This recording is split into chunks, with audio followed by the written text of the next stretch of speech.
जमशेदपुर सरकारी जमीन पर गरीब कब्जा करे तो जेल, बाहुबली भूमाफिया कब्जा करे तो कानून फेल। उक्त बातें समाजसेवी दामोदर सनी बाबा ने कही। उन्होंने कहा कि खास माल में आदिवासी गरीब गुरबे सरकारी जमीन पर किसी तरह गुजर बसर कर रहे थे तो 250 आदिवासियों को जेल भेजा गया। लेकिन बाहुबली पूंजीपति नेता सरकारी जमीन पर कब्जा कर रहे तो प्रशासन चुप्पी साधे हुए है। उन्होंने डीसी से शिकायत भी की है, लेकिन अब तक कोई कार्रवाई नहीं हुई है। सुने दामोदर बाबा ने क्या कहा। पूछे हाँ, आपका क्या नाम हुआ? दामोदर सनी बाबा।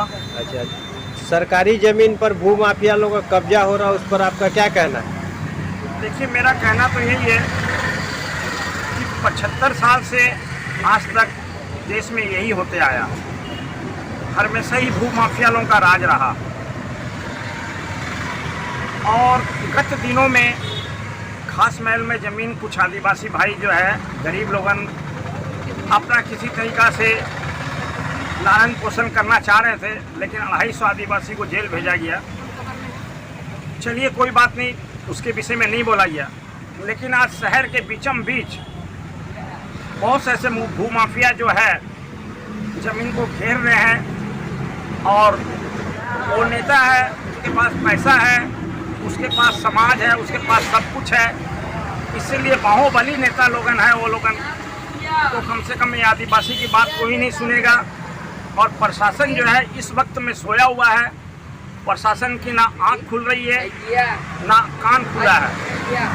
मैंने कुछ दिन पहले डीसी साहब को जो है विज्ञापन दिया था, तो डीसी साहब जो है कुछ स्टेप लिए, लेकिन उसके बावजूद भी जो है ना कोई खास सुनवाई नहीं हो रही है। तो किस संस्था का तरफ से आप ज्ञापन दिए थे डीसी को? मैंने अपने पेड पे दिया था। कौन सा पार्टी? सनी बाबा की तरफ से। कौन, क्या पार्टी है, क्या संस्था है? नहीं, संस्था यही है कि मैं एक समाज सेविक हूँ और मैं समाज का कुछ न कुछ काम करते रहता हूँ। जैसे मैंने अभी 10 मिनट पहले सीओ साहब से एक बात पूछी थी कि जाति क्यों नहीं बन रही है, 1950 से क्यों मांगा जा रहा खतिया।